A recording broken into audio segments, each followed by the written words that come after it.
So today I'm starting on the kids shirts. This is for size small and kids. So I was able to fit them side by side for this design. So it was a little bit challenging because the maximum width is only about 13 inches in width, but you're not able to print the whole 13 inches. It's more like 12.6, 12.5 inches. And so luckily I was able to squeeze them close together and be able to print them side by side to save on film. The designs that I'm printing are 7 inches in width.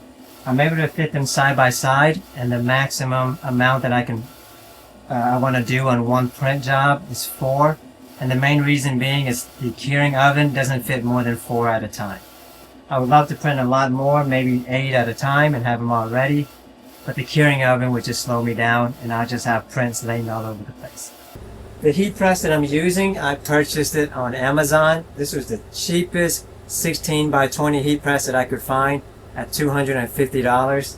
The bottom platen just has a simple cushion here. It's not like a Teflon cushion or anything. It's pretty grippy, so the shirts do kind of get caught up on it.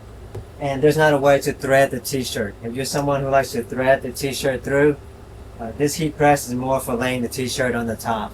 I went with this one because it was the cheapest one that I could find, just to demonstrate to you guys that you can make a lot of money and start a t-shirt printing business even with a cheap heat press. Just to give you an idea of where everything is, here is my 16 by 20 inch heat press.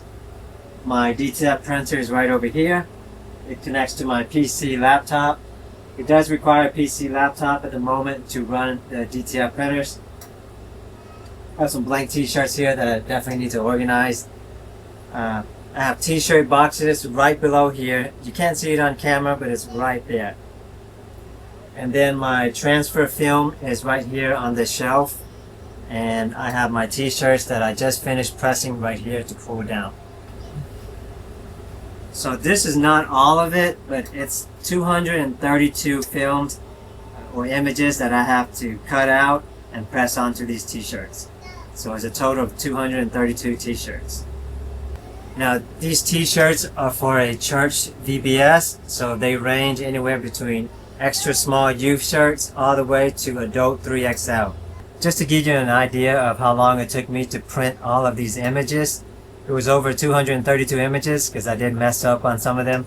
On day 1, it took me 3 hours and I did 30 images. Day 2, it also took me 3 hours and 30 images approximately. On day 3, it took me 2 hours and I printed 18 images.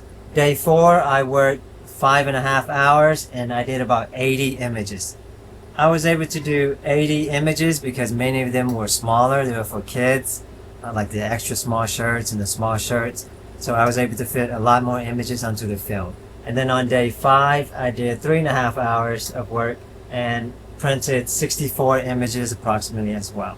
Now some tools that I always use whenever I'm pressing shirts is a Teflon sheet to protect the heat press from melting the film.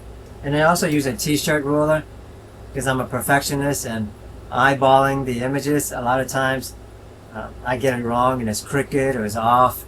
And so this really helps me center it and get it perfectly almost every time.